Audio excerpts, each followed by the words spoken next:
So fellas, in 2025, we've got some pretty decent fights coming up. Makhachev versus Sarukian, Yuri versus Hill, Adesanya versus Imavov, but we also have some fights that I just don't really understand what the UFC were thinking. So I'm going to be going over some UFC fights in 2025 that make no sense in my opinion. I don't really understand what the matchmakers were thinking. Then there are also some alternative fights that I think the UFC should have done instead of these fights. And we'll go in there with the first one, which is Curtis Blaydes versus Rizvan Kuniev. This has been confirmed for February 22nd in Seattle for a fight night. And like a lot of people, I was looking at Rizvan Kuniev. Who the hell is this guy? And why is he fighting Curtis Blaydes? I thought maybe Chimaev Gaziev had trimmed down his beard a little bit, but I have no idea who this guy is. To do a bit of background on this guy, he's got one Contender Series win. He essentially broke his opponent down on the feet, defended a couple of takedowns, and then eventually got the finish.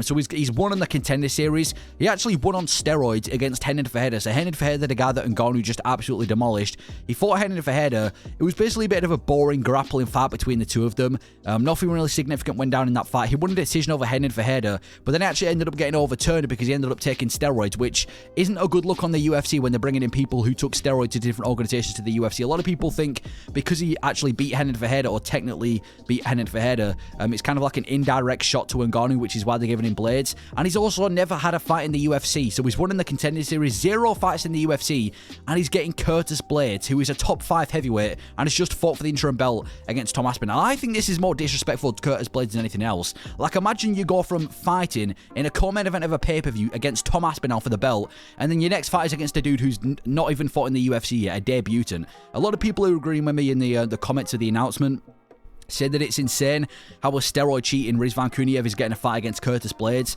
And I just don't really know what the UFC were thinking. I thought the obvious fight to make, or not necessarily the obvious fight, but a fight they could have made, is Curtis Blaydes versus Cyril Gane. If you look at Gane's past couple of fights, he got bullied by Francis Ngannou. Maybe not bullied, but he definitely lost convincingly to Ngannou. He beat Tatu Ivaza, but I mean, it's two Ivaza at the end of the day. He got bullied even worse against John Jones and embarrassed. He beat Spivak, but Spivak froze up, and then he got a robbery win over Alexander Volkov, which should have counted as a loss. They're two guys in the top 5 of the heavyweight division. They haven't fought each other yet. We can test out Curtis Blaydes against a top contender. We can test the wrestling of Cyril Gane. I think Gane versus Blaydes will be a great fight night main event to make. They haven't fought each other yet. If you don't want to do that fight, do Curtis Blaydes versus Marcin Tybura. I don't mind Marcin Tybura getting a big fight. I know he's booked against Mick Parkin for UFC London, but if you look at Tybura's record, he is on a pretty much upward trajectory. I know he took a couple of losses to Volkov, Aspinall, and Spivak, but most of them are top heavyweights, and apart from that, he's been beating everyone. So I don't mind him getting a fight, and he's just demolished Denise as well, so I don't mind him getting a fight against Curtis Blaydes, but Kuniev is terrible. Like, I thought Chimaev Gaziev fighting Rosenstrike after a win over Martin Badai was a big step up, but given Rizvan Kuniev, isn't even like he's undefeated or anything. I think he's like 12-2. I don't know his exact record, but he ain't undefeated. He's taking on Curtis Blaydes for his first UFC fight. I just don't really understand the matchmaking in this fight. So that's my first fight in 2025 that I really don't understand. I expect Blaydes to go out there and demolish him from what I saw in PFL, but yeah, a bit of a random fight. Next one is Dricus du Plessis versus Sean Strickland. Now, obviously, this is a title fight for the main event of UFC 312. I know it's not as bad as others. They had a very, very close fight before. Strickland is coming off a win over Paulo Costa, so I don't think it's like completely abysmal that Strickland's getting a title shot. But I thought the obvious fight to make would have been Khamzat Chimaev. If you do Chimaev versus Dricus du Plessis, maybe the winner can face Sean Strickland. But I thought this was the fight that everyone wanted. Everyone was pushing for this fight between Dricus and Chimaev. It's a much more exciting fight. I think this would have sold more pay-per-views as well than a rematch with Strickland. I mean, if you could just compare Chimaev and Strickland as contenders, Strickland has already lost to Dricus du Plessis. I know it was close, but he still lost. Chimaev has never had a chance to fight Dricus du Plessis. Strickland's coming off a decision win over Paulo Costa, a really boring decision win. Chimaev's just absolutely obliterated Robert Whittaker in the first round. Strickland's lost 3 of his last 7 fights. Chimaev's undefeated. Strickland's a boring fighter. It's jab, teeps, and then front kicks to the body. Chimaev's one of the most exciting fighters in the UFC, so I think du Plessis versus Chimaev, this had potential to be one of the biggest fights that we have up and coming in 2025. I mean, you've got Dricus du Plessis, the guy who knocked out Robert Whittaker, submitted Israel Adesanya, beat Sean Strickland, undefeated in the UFC with only 2 decisions and also has plot armor, against Chimaev, who absolutely mauled and demolished Robert Whittaker, out-wrestled Kamaru Usman, also undefeated in the UFC with only 2 decision wins. And instead we're getting this rematch, which, quite frankly, nobody really asked for. I'm still going to watch it. I'm sure it's going to be a bit of a decent fight, but Dricus du Plessis versus Sean Strickland, number 2. I didn't mind Strickland getting a title shot again, but just not immediately. Not immediately instead of Khamzat Chimaev. So that's another example in terms of title fights.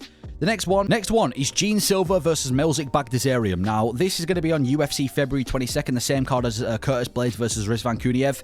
I feel like Gene Silva's been done a little bit dirty. If you look at his past couple of fights, it doesn't really make sense why he's now fighting Melzik If you look at Gene Silva's past couple of fights anyway, he fought Charles Jourdain, which is a respectable name in the featherweight division. Outclassed him, got the finish, knocked out Charles Jourdain at UFC 303. Then he faces Drew Dober only 2 weeks later in a completely different weight class on short notice. Has a fight of the year contender against a Drew Dober. Banger of a fight, ends up getting the win over Drew Dober. And that was when Drew Dober was ranked a fight ago as well. He was a ranked lightweight 2 fights ago as well before Gene Silva.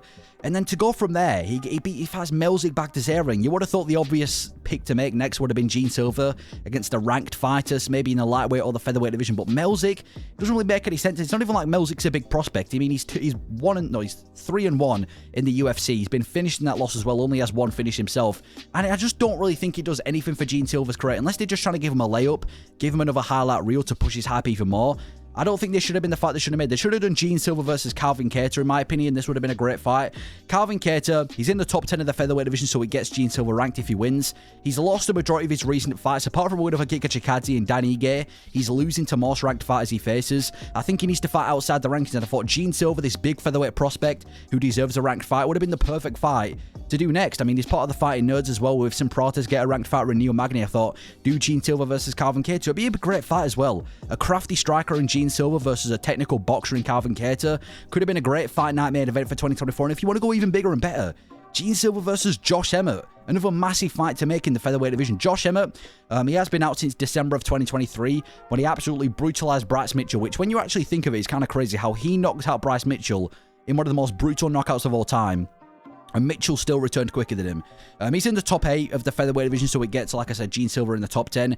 I honestly think if you do this for 5 rounds, it has potential to be one of the best fights of 2025 if this was booked. So Gene Silva versus Josh Emmett, another amazing fight you can do in the featherweight division. But Mikolaj Bakhtazarian, why is he fighting him? I mean, I just don't really know what he does for his career. If he beats him, everyone's expecting him to win regardless. He doesn't really do anything. He doesn't get in the rankings for beating Mikolaj either, so that's another fight that I don't really think makes sense for 2025. Another one is McKenzie Dern versus Amanda Ribas. Now, I don't think the matchmaking is bad in this fight. I don't think it's the fight itself that I'm mad at.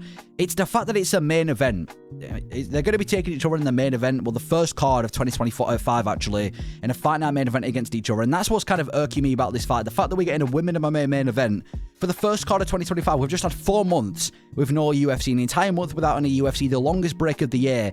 And we're returning to McKenzie Dern versus Ribas. 2 women MMA fighters taking each other in a main event of a fight night to kick off 2025. I don't really know why the UFC have done this. Another thing that irritates me is it's 5 rounds as well. It's a 5-round main event, and it's more than likely going to go to a decision. Neither of these guys are necessarily fun fighters. They're not necessarily finishing fighters either, so it's probably going to be a 5 rounds, fairly uneventful main event to kick off 2025. And I think they could have had so many better alternatives. I understand why they've done it. They're both ranked.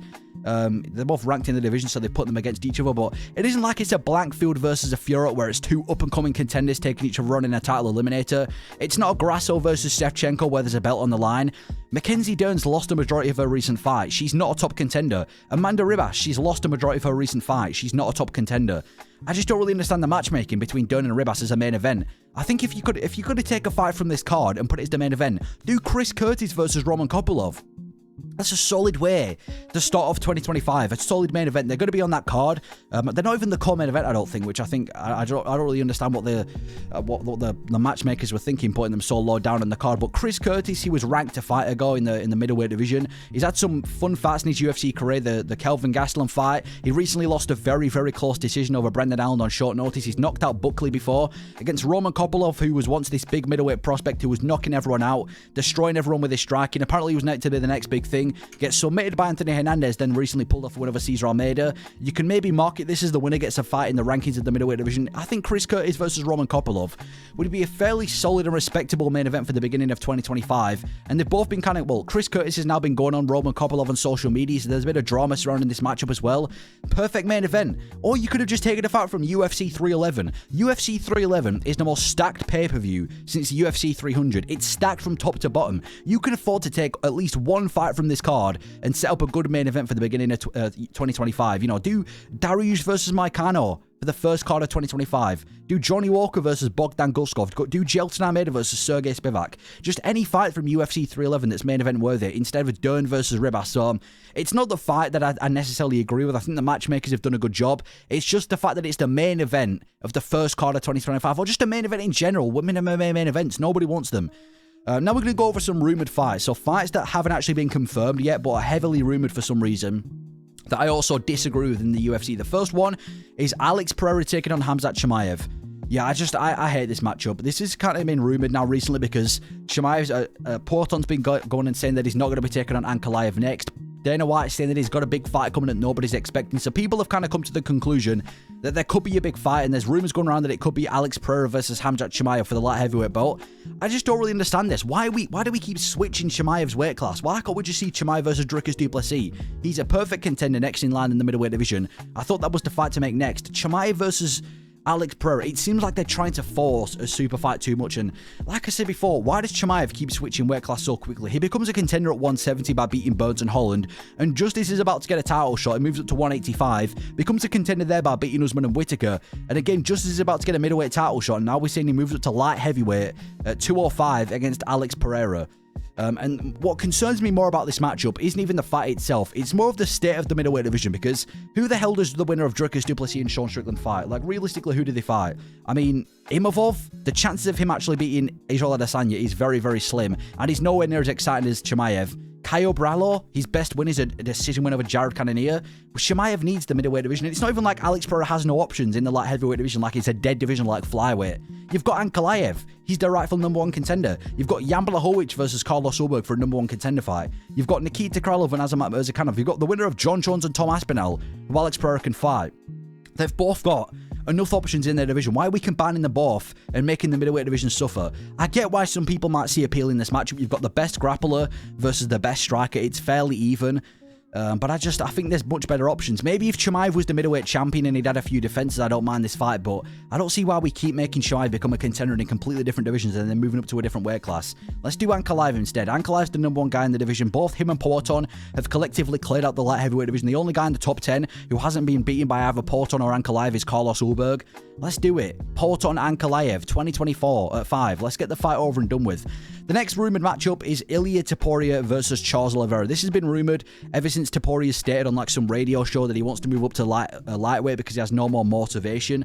Again, another fight that I disagree with, because if Topuria theoretically does move up to the lightweight division and vacate his belt, what's going to be the state of the featherweight title picture from there? If Volkanovski becomes a champion again, it's going to be a feel-good win. Yeah, we've got Volkanovski as a champion again. It's all good. But then it doesn't really hit the same because we know that Volk technically isn't the best at 145, because if Topuria was still here, he wouldn't be the champion. And if Diego Lopez and Movsarevalo have become a champion, I mean, fair enough, they haven't lost to Topuria, but it feels like they've become the champion without having to beat the best. You know what I mean? They haven't beaten Topuria. They haven't got that statement win over the best in the division. So they're not really the best in the division, so I don't like Topuria moving up and facing Charles Oliveira. And on top of that as well, I actually think Oliveira beats Ilia Topuria, which would kind of erase a star in Topuria, because he would get rid of that undefeated record. He would get rid of that untouchable aura that Topuria has. He wouldn't be a contender in the lightweight division. He'd end up coming back down to featherweight to fight for the belt with an unnecessarily loss over Charles Oliveira. I think it'd be a great fight. You know, just in general. Maybe if, you know, Oliveira can somehow win a belt and Topuria can get a defense, it could happen. But Topuria vacating his belt and moving up to the lightweight division to face any contender, to be fair, I'm not a big fan of. I think he should face Diego Lopez. This is the fight to make. If he can beat Diego Lopez, I don't mind him facing Islam Makhachev, because of the body of work that he's put in the featherweight division. He's basically cleared it out. Diego Lopez, in my opinion, is the next contender, or Movs or Evloev. I'm not bothered. Either Evloev or Lopez next. Because he's beaten Volkanovski, he's beaten Max Holloway. Lopez is the next contender. You beat Lopez, you know, you've done it. And I think Lopez has earned a title shot as well. He's been on a complete streak in the UFC. 3 ranked wins, just beat Brian Ortega, Ilia Topuria, Diego Lopez. At least another defense for Ilia Topuria, in my opinion. But that, in my opinion, are some UFC fights in 2025 that we've got coming up that make no sense. I don't understand what the matchmakers were thinking, and also some alternative fights for all of these. Let me know your thoughts if you agree/disagree with these fights. Let me know your thoughts, like I just said. Thank you for watching.